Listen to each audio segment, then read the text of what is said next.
ตื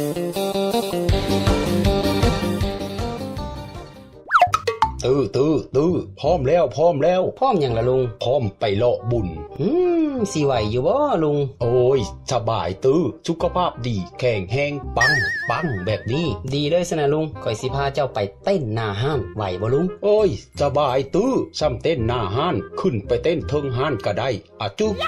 โอ้ยครับว่าแต่ไปกินหยังมาลุงคือมาห่าวปั่นผู้เบาขึ้นใหม่แท้เฮ้เจเฮิบสั้นก็โอเคลุงตามนี้มันต้องจังซี่แม่ดนไปเปิดหูเปิดตาเบิ่งผู้สาวงามแม่จักเถื่อลุงอันนี้ยินข่าวว่าสาวต้อยบันใต้ก็สิไปคือกันได้ล่ะเร็วรถไฟสิบ่ต่ำกันจะบ่กระจักเลยเนาะไผสิฮู้ก็คิดว่าเจ้านัดกับลาวไปซะดอกบ่กะย่าดอกคนฉลาดคือลุงบ่มีปัญหาซ้ำเรื่องนี้สบาย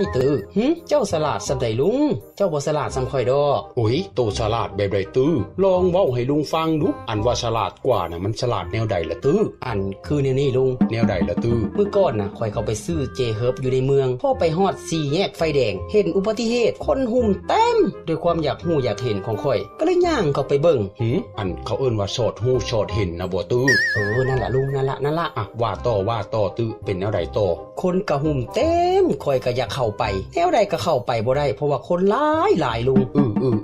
ข้าวเดียวเท่านั้นข่อยก็ได้ยินเสียงห้องออกมาห้องว่าจังไดโอ้ยบ่น่าเลยกำลังถือผ้าคาท้องอยู่แท้ๆพอแต่ได้ยินแบบนี้ค่อยเฮงอยากฮู้อยากเห็นตื่มลุงแต่ก็พยายามที่จะเข้าเบิ่งก็เข้าเบิ่งบ่ได้ลุงเอ้ย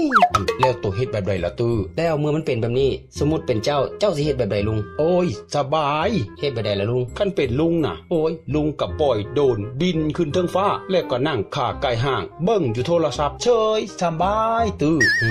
อย่าเว้อลุงเอาดีๆแล้วตัวเฮ็ดแบบใดล่ะ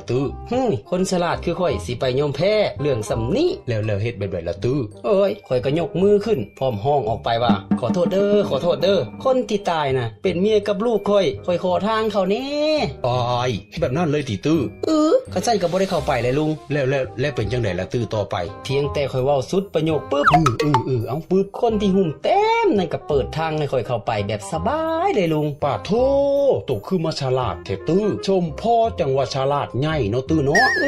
สั้นก็บ่เห็นแต่ลุงอันแล้วเป็นจังใดล่ะจะฮู้บ่ลุงเวลาข่อยย่างเข้าไปฮอดบ่อนเกิดเหตุภาพที่ข่อยพบนั่นอันแม่นหยังล่ะภาพที่ข่อยเห็นนั่นเฮ็ดให้ข่อยเกือบซอกลงกับบ่อนปาโธ่เลือดไหลนองเต็มพื้นแม่นบ่บ่ลุงแม่นหยังล่ะรถต่ำหมาแม่ม่านว้ายโอ้ยเป็นตาอีตุ่นเนาะเนาะอีตุ่นหมาบ่ลุงบ่อีตุ่นโตหลาดอันคือฉลาดง่า